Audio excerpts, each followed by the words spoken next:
We're going to watch a video on the Gospel of Mark as an intro, and we're going to do some things that kind of follow up from what we talked about last week about the upside down kingdom.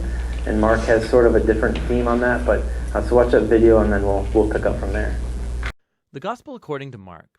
It's one of the first accounts of the life of Jesus, and our earliest historical traditions link this book to a Christian scribe named Mark, or John Mark. He was a co-worker with Paul and a close partner with Peter. And in fact, an ancient church historian named Papias, he recalls that Mark had collected all of the eyewitness accounts and memories of Peter and then shaped them into this account. But Mark didn't just randomly throw the pieces together. He's carefully designed this story of Jesus. In the first line of the book, Mark makes this claim about Jesus. It's the beginning of the good news about Jesus, the Messiah, the Son of God. Now, what's interesting is that this is the only time Mark is going to tell you what he thinks. For the rest of the book, he's going to influence you by simply putting Jesus' actions and words in front of you and showing you how other people react to him. Now, Mark's designed the story of Jesus as a drama with 3 acts. The first one set in Galilee, the third one is set in Jerusalem, and the second act shows Jesus on the way from one place to the other. And each of the acts focuses on a repeated theme. So in Act 1, everybody's blown away by Jesus, and they're wondering, who is this Jesus? In Act 2, it's the disciples who are struggling to understand what it means for Jesus to be the Messiah. And then in Act 3, we watch the surprising paradox of how Jesus becomes the Messianic King. Let's just dive in and you'll see how it unfolds. After the opening line, Mark begins with a quotation from the ancient prophets Isaiah and Malachi, who said that God would send a messenger to Israel to prepare them for when God would show up himself to rescue his people and become their king. And Mark introduces John the Baptist as that messenger, and then right when you expect God to show up personally, Mark introduces Jesus. And as he comes onto the scene, the heavens open, God's Spirit descends on Jesus, and God says, "You are my beloved Son." After this, Mark places in front of us a summary of Jesus' core message. He went about Galilee announcing the good news that God's kingdom has come near. Jesus is carrying forward the story from the Old Testament scriptures about God's rescue operation for his world. Through Jesus, God is restoring his reign over the world by confronting and defeating evil and its hold on people's lives, and then by inviting them to live under his reign by following Jesus. From here, Mark's given us a big block of stories showing us Jesus' power as he brings God's kingdom. He goes about healing people whose bodies are sick or broken or under the oppression of dark spiritual powers. And Jesus even does something that for Jewish people only God has the right to do. He forgives people's sins. And Jesus' actions here produce lots of different responses. So some people follow him and become his disciples. Other people don't know what to think, and still others reject him completely, especially Israel's leaders who accuse him of blaspheming God and being empowered by evil. But Jesus isn't surprised by these responses. In fact, he draws attention to it. In chapter 4, Mark has collected many of Jesus' parables about the hidden, mysterious nature of God's kingdom. And Jesus says that his message is like seed falling on different types of soil. Some are receptive, some are not. Or it's like a mustard seed that's very tiny. It seems insignificant, but then it grows huge and surprises everyone. Jesus' point is that he really is the Messiah, bringing God's kingdom, but it doesn't look like what anybody expected. And this growing confusion about Jesus among the crowds is connected to a key idea Mark emphasizes at the end of Act 1, that even among Jesus' disciples there's confusion. Even they are struggling to grasp who Jesus really is, and that brings us to Act 2. It begins with a crucial conversation. Jesus takes the disciples aside and he asks, "Who do you all say that I am?" And Peter speaks up, saying, "You're the Messiah."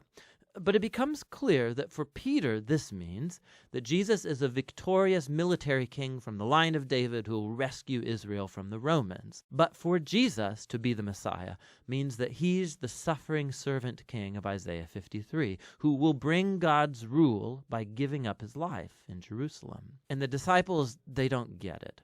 They think following King Jesus is going to mean fame and status and importance, and Jesus makes it clear that following him is actually like dying, like carrying your own cross. It means rejecting violence and pride and selfishness and giving one's life out for others in acts of service and love. He has the same conversation with them 2 more times, and it all culminates in Jesus' important statement that the Son of Man did not come to be served, but to become a servant and give his life as a ransom for many.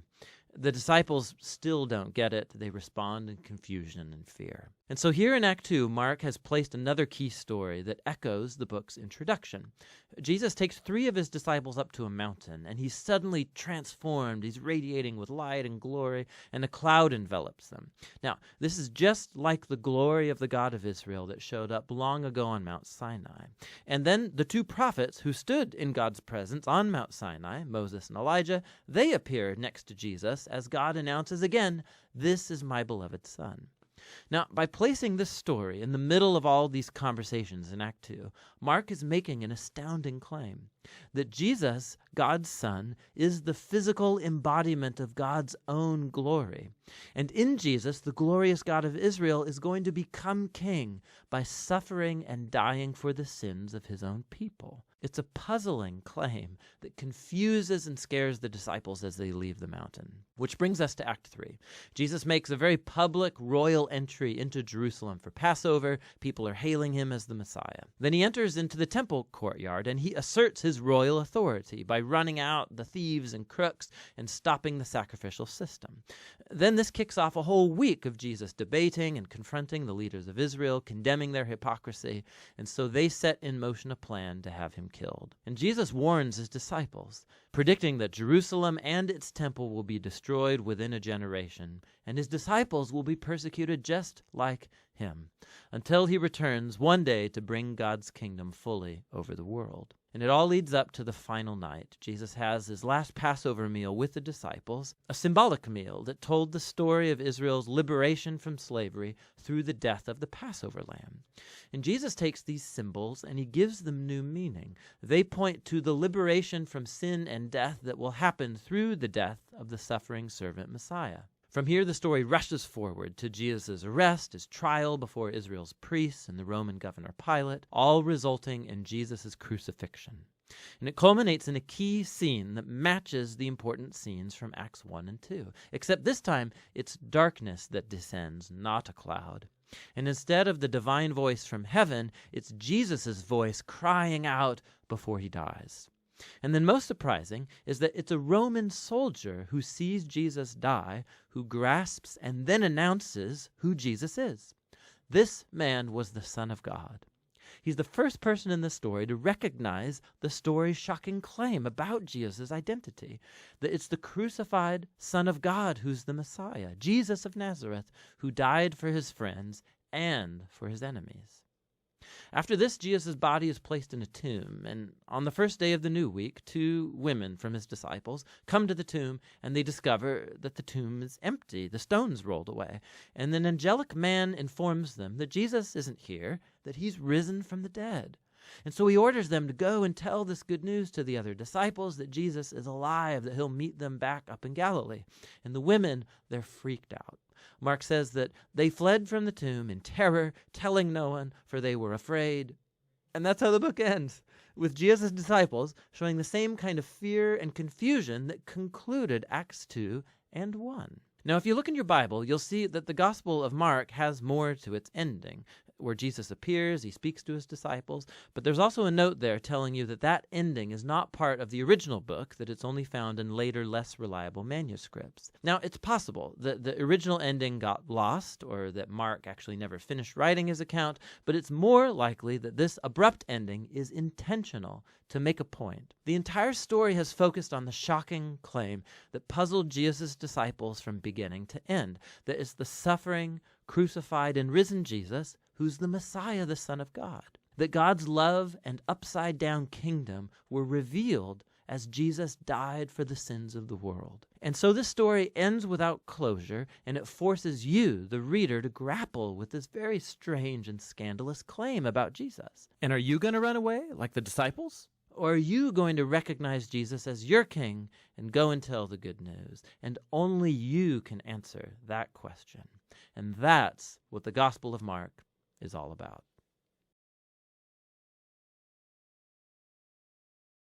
In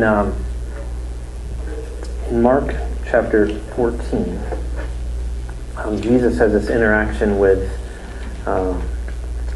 we think it's, it doesn't say in Mark, but in other passages we think it's Mary Magdalene. And he's at a supper. So if you want to turn there, Mark 14, verse 3. He's in Bethany at the home of Simon the leper. So just think about that. First of all, you're not supposed to even interact with lepers. He's at his home having dinner with them. Where else did Jesus have dinner? Tax collectors, sinners, all the people that you're kind of like not supposed to associate with. And he's reclining at the table, and there came a woman with an alabaster vial of very costly perfume of pure nard, and she broke the vial and poured it over his head. So this woman, again, often think she was a woman, so already in that culture not well accepted, but then many think just of not well received, maybe of ill repute, possibly, some theories of possibly had been a prostitute in the past, but someone who should not be coming to the table or anointing Jesus's head, and people are wondering what is going on. Okay, I'm tying this into the concept last week of the upside down kingdom. Jesus is eating with people that no one thinks he should be eating with. That includes lepers, and it doesn't mention it here, but tax collectors. And you've got this woman coming in, anointing his head. And so here you are on the table, and some were indignantly, verse 4, remarking to one another, "Why has this perfume been wasted? For the perfume might have been sold for over 100 denarii and the money given to the poor." And they were scolding her. So I'm just thinking about this woman's heart, her desire. Why did she do this? Was she trying, to get fame? Was it a preconceived plot to get attention? I think her heart was, she was getting an understanding of who Jesus was, that he was the Messiah. This understanding that was really, as we've been saying last week, upside down, and it didn't fit. And she got that, and she just knew she had to do this, and she couldn't even explain why. So I just need to honor this. I believe he's the Messiah. I need to honor him. And look at the response around her. Why did you do that? It was a waste of money. It was bad stewardship, right? All those sort of things. And Jesus defended her, because that's what he does. And he said, verse 6, "Let her alone. Why do you bother her? She has done a good deed to me." And he recognized that this was a prepare for his burial. He talks about that in verse 8. But I just want to think about this response between the people around Jesus, who are like saying, "What are you doing?" And then there's others who just recognized who he was and said, "I want to honor him." And talk about this heart issue. So that song we sang, the fire of God, is that right? The fire of God, the purifying us and getting down to our heart. There's a line, and I actually wrote it down, talking about the things that blind us. And we sometimes we live in a certain culture, we live in a certain time period, we grew up in a certain amount of family, and there's things that blind us into our culture, into just who we are. As we're trying to follow Jesus, we think following Jesus means a certain thing, and it can blind us. So we did this exercise on a Wednesday, but I thought it was really relevant to right now, and it ties into last week, and so I wanted to do it again. Plus, we get to use whiteboards. I'm excited about that. But because Jesus was trying to get to the heart of the issue, which is what he's always trying to do. And so we talk about like that fire of God. It's like trying to burn away all of this stuff that gets in the way of our thinking or the way we live our life, so it can get down right to our heart. And Jesus was trying to do that. And so in chapter 7, he's talking to Pharisees. In Mark chapter 7. And the Pharisees, they get a bad rap, understandably.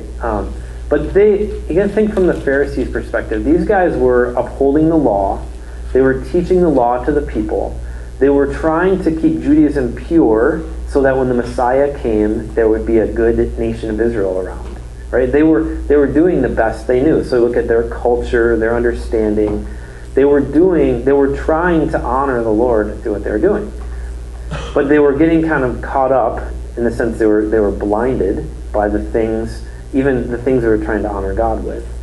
And so every interaction that Jesus has with Pharisees, and this isn't just in Mark, I'm picking one chapter, but in Matthew and Luke and John, as we keep reading through, you'll see it. Every interaction he has with the Pharisees is kind of confrontational, or kind of, again, flipping things on their head. Of like, well, I know you're trying to honor God in this way, but here, this is things that are happening. This is what's working, or what it means, even though you're not doing it on purpose per se. And so Mark chapter 7, I think, addresses this well. And the Pharisees, starting in verse 1, the Pharisees and some of the scribes gathered around Jesus when they had come from Jerusalem. And he had seen some of his disciples were eating their bread with impure hands, that is unwashed. Okay, already bad idea. Now they're not even washing. Now we're very germophobic culture, so we would be like, yeah, that's terrible. How could you eat food without washing your hands? But here you're talking about just like the ceremonial, the sense of impurity, putting things in your mouth before being pure. Verse 3 has a little explanation. 3 through 4 explains it. The Pharisees and all the Jews do not eat unless they carefully wash their hands, thus observing the traditions of the elders. In other words, their mom told them to do it. And when they come from the marketplace, they do not eat unless they cleanse themselves, and there are many other things which they have received in order to observe, such as the washing of cups and pitchers and copper pots, right? Everything my mom told me to do. Wash your hands before you eat, wash your clothes, do the dishes, right? All these kind of things. Those aren't bad things, right? We're not saying that those are bad things to do. But the Pharisees are kind of seeing what Jesus is doing, kind of people he's eating with. He'll just like grab a snack without washing his hands, and they're like, this is something going on. So verse 5, the Pharisees and the scribes asked him, why do your disciples not walk according to the tradition of the elders? Why aren't they doing what they were taught, this tradition that was handed down? And they eat their bread with impure hands. And Jesus responded to them, rightly did Isaiah prophesy of you hypocrites, as it is written, this people honors me with their lips, but their heart is far away from me. But in vain do they worship me, teaching as doctrines the precepts of men. Neglecting the commandment of God, you hold to the tradition of men. So what we have here is this sort of confusion between what came from man and what came from God. And what comes from man changes constantly. Every generation it changes, every culture it changes, every different demographic you can talks about changes. Traditions of men are not bad things. They're perfectly fine. But they're not the same thing as commandments of God. And that's when we get in trouble, when we start to blur the line. What are the commandments of God versus tradition of man? So he gives an example then in verse 9. He was saying to them, you are experts at setting aside the commandment of God in order to keep your tradition. Here's his example. For Moses said, honor your father and your mother, and he who speaks evil of father or mother is to be put to death. But you say, if a man says to his father or his mother, whatever I have that would help you is Corban, that is to say, given to God, you no longer permit him to do anything for his father or his mother, thus invalidating the word of God by your tradition, which you have handed down, and you do many such things as these. So we have this idea of this interaction. So here's what I want to do. And again, this is not to say like bad and good, but it's just to help us kind of, as the song said, think about the things that blind us and kind of pull away from that and to say, what is it that God has for us? So I'm going to need your help for this, okay? Well, I'm not going to stand over there, obviously. On one of these boards, and then we're going to write commands of God. And then on the other one, we're going to write traditions of men. So just think about what you know from Scripture, commands of God. And then just think about things you know from, growing up, or tradition, or even things we do here at Living Word. Again, this is not good list, bad list, but it's just to help us kind of sort through that. All right, so we can jump around, but let's just start over here because this is the most important list. What are some commands of God that we can identify from Scripture? Love him. To love God. Yeah, that's a good one to put on first. Mandy, I saw you something good. I was going to say that, but then I could say, love your neighbor as yourself. Okay. So when Jesus said, what is the greatest commandment? So the first is to love the Lord your God with your heart, soul, mind, and strength. Second is to love your neighbor as yourself. So good. I'm glad we got those two up on the list. The Ten Commandments. Okay, we got commanding God. So.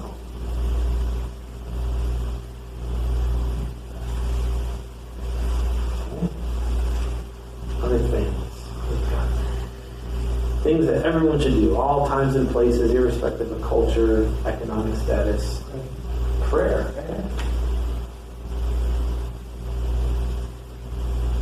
There's no follower of Jesus who should not be doing that or any person. Forgive. Oh. Well, that's a hard one. Worship. Worship who or what? Jesus Christ of Nazareth.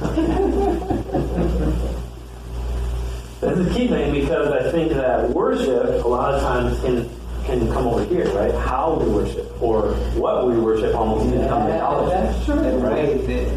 But yeah, so worshiping Jesus, worshiping God. Yeah. Other commands of God. Be joyful Joyful. in all things. Ooh. I have to write that in all things part, and yes I do. In all things. Reverence him. Reverence. Yeah, I'm going to put that with worship. I think they go together. Reverence. Give thanks. Joyful, yeah. Joyful. I'm going to put that with joyful and thankful. And then, actually, I like the way you said it. Not just be thankful, like, oh, I'm thankful, but give thanks to God, right? Acknowledge that good things we have in life are from God. No, it's not going to make sense, but give thanks. Be thankful. Give thanks. On the commands of God. Share the gospel.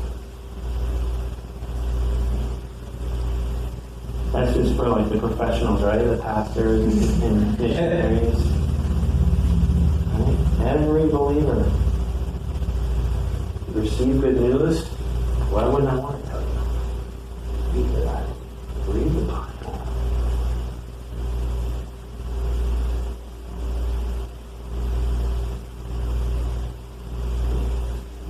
I'm not trying to create an exhaustive list.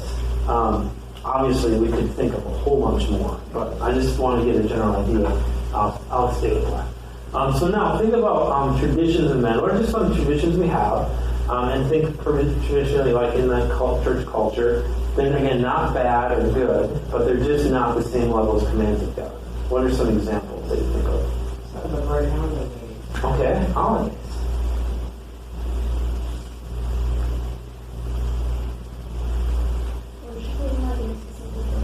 Okay, so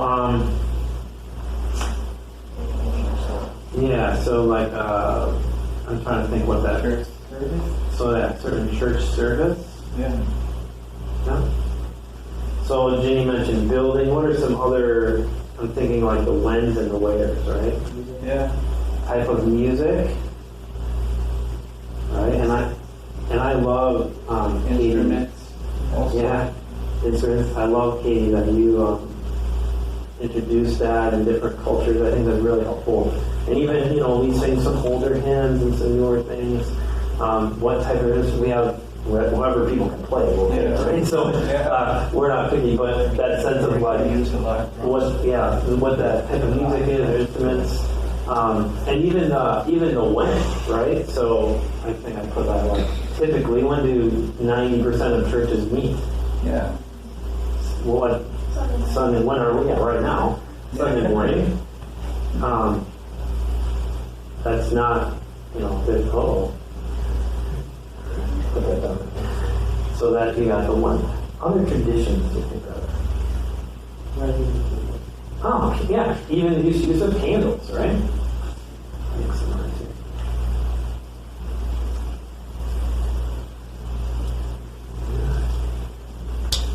What else? God helps those who help themselves. Oh, okay. So now we've got some that almost is sort of like a commandment on category, right? But there's like Proverbs, but then they kind of like, I guess I'd call them human proverbs, which often thinks that so for example, I won't ask you because I'm afraid someone will raise your hand. But did you know that statement is not in the Bible? Right? Okay.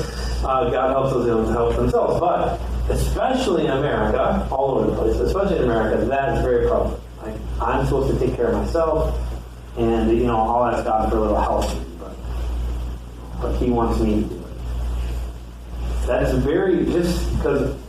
Okay, finish it. Those. That is very detrimental to the gospel, because the gospel says you can't help yourself. It's impossible. And so as long as someone has this belief, like, I'll help myself and then I'll just ask God to help me a little bit when I need it or when I get in trouble, we'll never be able to accept the gospel. Because the gospel says, I can't do a single thing and I need Jesus. Not only can I not do a single thing, but I've messed up everything I've ever tried to do. And unless I let God step in and intervene, save me, take my place, be the righteousness that I can't be, it's the only hope I have. It sounds like just a fun little phrase, but it's actually keeping people away from the kingdom of God. Holiness by works. Okay, yeah. So yeah, doing, I'll say, earning God's favor or holiness, earning God's anything, love, favor, mercy, grace, by works, or holiness. It's not that earning. Yeah. What else? An altar, yeah.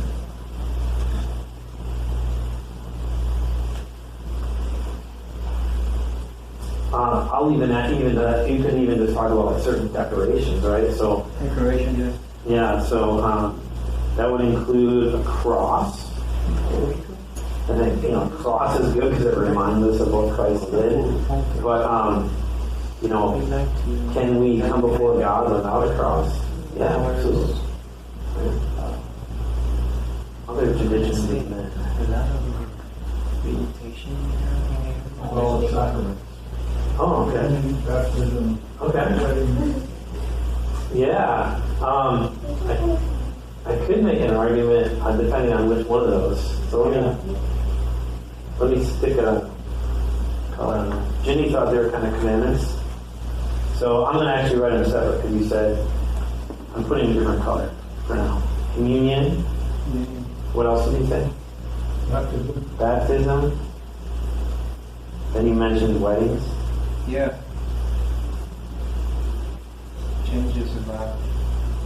Interesting. Now, I was thinking like how you do communion or how you do baptism or how you do weddings could fit under traditions of men. Yeah. Whether or not you do them, there could be some biblical arguments for that they should happen, how they happen. And that's probably true of a lot of things, right? Like worship, worship Jesus. That needs to happen. What does it look like? Well, it can look like anything, right? And that's where you get that confusion Jesus was talking about in Mark 7, where you start to blur lines. Because there's not like a defined line in the middle, right? But there's a sense of these are things that God has commanded, but we have to look, what does that look like for us today, here and now? Let me just get a couple more traditions of men. Gathering. Okay, what are you thinking about that? Usually we come and worship, people do it different. Mm-hmm. Yeah. Be nice. Be nice. Be nice. Yeah. So, Be a good person. I And also the way we receive the people when we are at church. Because in cultural, Puerto Rico is very different. We like to be around the people, let him go, sit down, praise him like we were family, like we did here. So sometimes may vary from other churches, but in a way they gather to the people. And how they give them that confidence to be there in the church. That's good. So about being, and where it says, Jesus says, like, do this in remembrance of me. So like that we kind of command it. And I would say for that we can make it Christian. But the way we do it is it. Okay, good. And I've had this, just to finish that list, I've had this personal conviction lately about weddings. Share this morning that our culture is making less and less of marriage. It's to the point of literally any one of you that want to officiate on Jesse and Bridget's wedding, you could in the state of Wisconsin. There's no requirements anymore because our culture does not care about a marriage. But as believers, I think we actually have to lift it up higher. We have to make more of it than the people around us. That's true. I heard a breath of question, but just 2 weeks ago our niece was married by her brother. And he doesn't go to church. So it's just a formality. So as believers, I think we have to actually lift that up more because our culture does not, and that's part of us being disciplined. Okay, thank you for helping with that. So what's the point of doing this? Again, not saying like, I think you've recognized, there's nothing on here, this is not, well, there's some stuff on here that is bad, right? These sort of maybe beliefs or things. But recognizing that what happens and what Jesus was addressing to the Pharisees is that we can blur the line. So we know that we're supposed to pray. But I say, well, the only way we can pray is like we do a living word, right? Well, no, there's lots of different ways we can pray. Or the only way you can pray is if you got to kneel down, you got to face a cross, you have to say certain words. No, and that's the sense when you kind of bring in these sort of traditions of men. We use candles. It's great. What if we ran out of candles? It's okay, right? We can still worship God. If our government forbid having a cross up, we'd have some issues, and we might want to fight it anyway. But we don't need a cross. We can gather in my living room. I don't have to put a cross up for us to worship, right? These are sense of traditions of men. And so the point of where I was starting, when Jesus talks about, like last week, this upside down kingdom, when we're flipping things around, sometimes we've been, Jenny, I think it was last night at dinner, she said, well, maybe it's not actually an upside down kingdom. Maybe we've been upside down the whole time. But when you're upside down for a long time, you get used to that. And so when we're actually living in the right side up kingdom, but we're still thinking everything upside down. And so sometimes we have to step back and say, okay, am I fighting these battles? Right? Am I focusing on the main things over here? Or am I fighting these sort of battles? And that's what the Pharisees are saying. Jesus, you're supposed to be the Messiah. Why aren't you acting like it? Why aren't you doing all these things the way that we've said they're supposed to happen? And Jesus said, why don't you just love God? Love your neighbor. And that is a challenge. But to bring that all together, I'm talking about the woman who came to Jesus and poured stuff over her head. I think, it's really easy, especially when we've been living in the church and we've all grown up in certain traditions. We have a certain expectation of what things are supposed to look like. That it's really easy to start to say, well, that's what it should be, right? And especially when you come from another country, right, Ronaldo? Beatrice, remember, like, you're used to this, like, everything's this way, and all of a sudden it's like, it's not this way. Do these people even love Jesus? And then you have to say, well, what's, is it okay? Is there differences? And for us, I want to think about, like, our own hearts. It's really easy for us to kind of jump over and think like the Pharisees because that's sort of the way we used to think. Or maybe we were even trained to think. Instead of thinking, okay, where is God's desire here? Where is God's heart? That's where we need that sense of being purified, of being just coming before God and letting Him do His work in our heart and in our lives. If you guys remember Bob Wagner, he would always ask, he's like, where are the Pharisees today? Let me tell you, the Pharisees don't exist in the world. The world says do whatever you want. They're not making rules, and as long as you're tolerant. They're not making any sort of rules. If there's Pharisees exist anywhere, they exist in churches.